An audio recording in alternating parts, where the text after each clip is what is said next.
¿Qué tal, amigas y amigos? ¿Por qué el mes de octubre es llamado el mes del Rosario? Sabemos que la oración del Rosario es una oración maravillosa que podemos realizar, hacer todos los días a cualquier hora, pero entonces, ¿por qué mes de octubre, mes del Rosario? Mira, esto tiene que ver con una batalla que, podemos decir, marcó la historia, que nos habla de la defensa de la fe, que nos habla de la lucha entre algunos grupos, no solamente guerreros, sino también religiosos, y nos habla también de la importancia de encomendarse a Dios cuando viene algún momento difícil. Y me refiero a la batalla de Lepanto, en lo que es ahora el Golfo de Corinto, antes era el Golfo de Lepanto. En esta batalla, por cierto, estuvo Miguel de Cervantes Saavedra y ahí precisamente perdió el movimiento de la mano izquierda. No es que le hayan cortado el brazo, sino que perdió el movimiento, le quedó inservible y precisamente por eso se le conoce como el manco de Lepanto.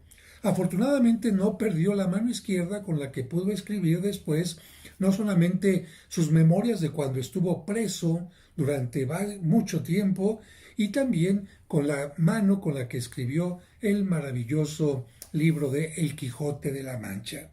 Pero, ¿qué fue esa batalla de Lepanto que va a dar nombre a el mes de octubre como el mes del Rosario? Mira, hay que tomar en cuenta que en el siglo XVI todas las potencias querían aumentar sus territorios. Es una época en que los barcos también tienen un gran alcance y por lo tanto también hay grandes conquistas no solamente en Europa, sino vienen también a América y a otros lugares. ¿Qué sucede? Por una parte, los otomanos, estamos hablando de musulmanes, turcos, intentaban cada vez más llegar a Europa, a la parte de Viena y por la parte también del mar Mediterráneo alcanzar otros objetivos.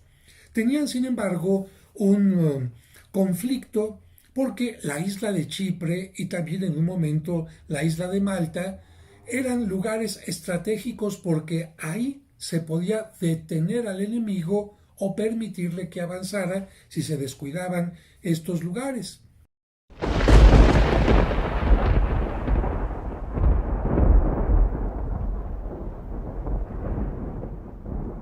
Bueno, precisamente en 1570 el grupo otomano atacó la isla de Chipre, que era posesión de Venecia. Hay que tomar en cuenta también que en aquel tiempo, aunque Venecia estaba acá, podía tener en posesión esta isla, este otro lugar, y así también otras potencias tenían esta posibilidad. Pero el tomar Chipre o el atacar Chipre por parte de los musulmanes era una forma de acercarse más peligrosamente a Europa y esto hizo que hubiera una liga, una unión entre varios ejércitos a la que se le llamó la Liga Santa. Estaba integrada por el Papa, estaba integrada también por la República Veneciana, que tenía muchas naves, y sobre todo por la monarquía de Felipe II.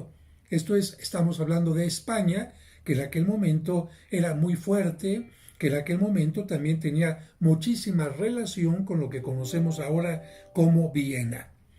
La Armada Española estuvo bajo el mando de Juan de Austria, medio hermano de Felipe II, que antes de la batalla dijo así a los soldados: Hijos míos, a morir hemos venido o a vencer si el cielo lo dispone.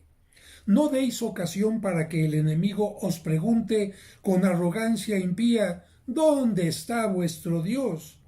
Pelead en su santo nombre, porque, muertos o victoriosos, habréis de alcanzar la inmortalidad. Esto indica, por lo tanto, que esta Liga Santa estaba dispuesta a enfrentar a una flota grandísima del ejército turco otomano. Era ponerles un límite, porque si no lo hacían, los otomanos cada vez estaban aumentando, invadiendo territorios y existía el peligro de que Europa se convirtiera entonces en una Europa musulmana y que la fe católica por lo tanto quedara dominada e incluso rechazada para todos los que vivieran en Europa. Por lo tanto, no era una batalla únicamente militar o de posesión de terreno, sino también una cuestión de defensa de la fe. Estamos hablando de cuántos participantes, unos 90,000 de cada lado, es decir, 180,000 personas. No fue una batalla pequeñita.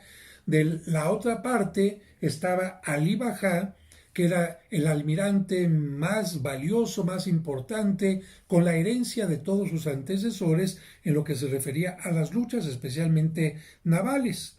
Y estamos hablando de que el día 7 de octubre, por la mañana, se enfrentarían los dos grupos.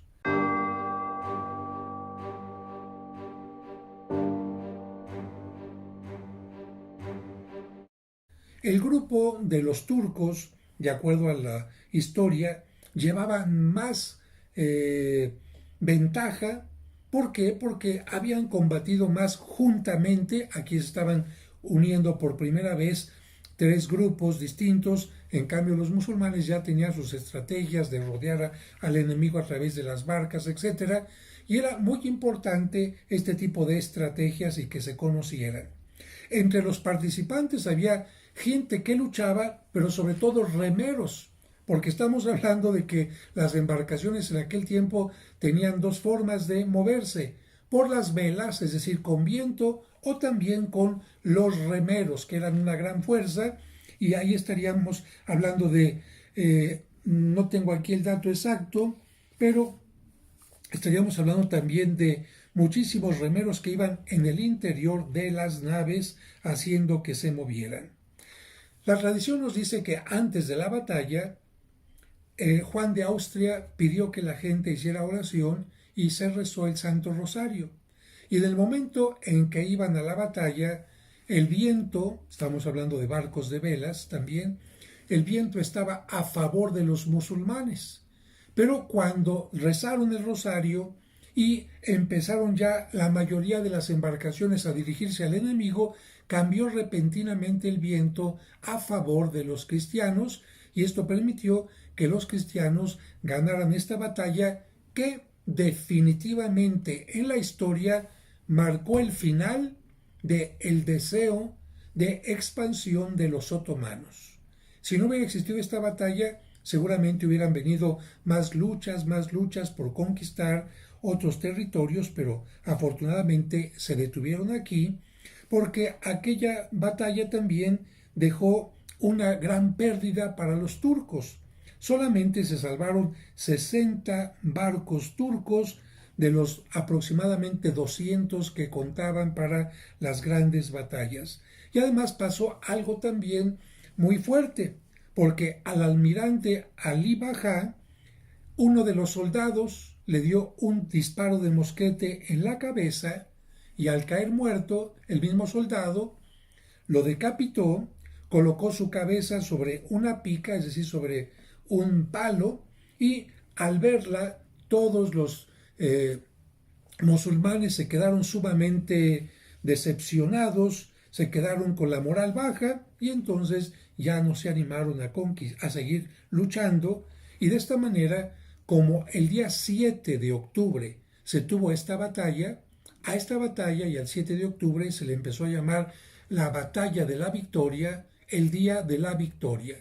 Y poco después, tomando en cuenta que el rosario, la oración, había ayudado a que no se perdiera la fe en el continente europeo, a que se pusiera fin al grupo de invasores musulmanes, entonces se cambió la fiesta por fiesta de Santa María del Rosario, y después todo el mes se dedicó a la Virgen del Rosario.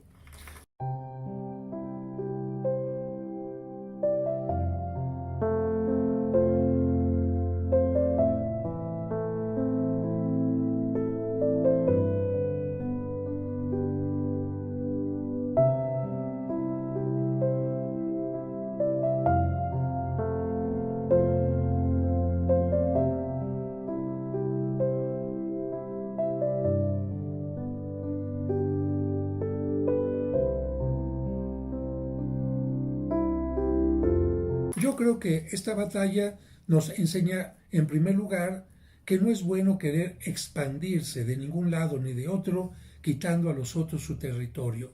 Hay que respetarlo. En segundo lugar, se nos enseña a respetar la fe, por supuesto. La fe propia, exigir respeto y también respetar la fe de los demás. Y se nos enseña también que en los momentos de conflicto la oración nos puede ayudar siempre a salir adelante. Y yo creo que la historia también afortunadamente ha cambiado. Yo espero que no vuelvan a existir luchas como estas, porque estamos hablando también de una gran cantidad de pérdida de vidas humanas que lamentablemente no se pueden recuperar. Esperemos que las guerras, este tipo de batallas desaparezcan para siempre y sea más bien el diálogo, el respeto y la tolerancia lo que nos lleve siempre a salir adelante. Reza el rosario en el mes de octubre y todos los días que puedas, a cualquier hora, y para que tengas más información sobre la batalla de Lepanto, al terminar este video te aparecerá en la pantallita mi imagen por si te quieres suscribir, pero te aparecerá otra imagen de un video seleccionado que es precisamente uno que nos habla de la batalla de Lepanto y de lo que se ha encontrado en el océano para, vamos a decir, documentar también esta batalla. Tú le picas ahí y simplemente entras inmediatamente al siguiente video. Que Dios los bendiga.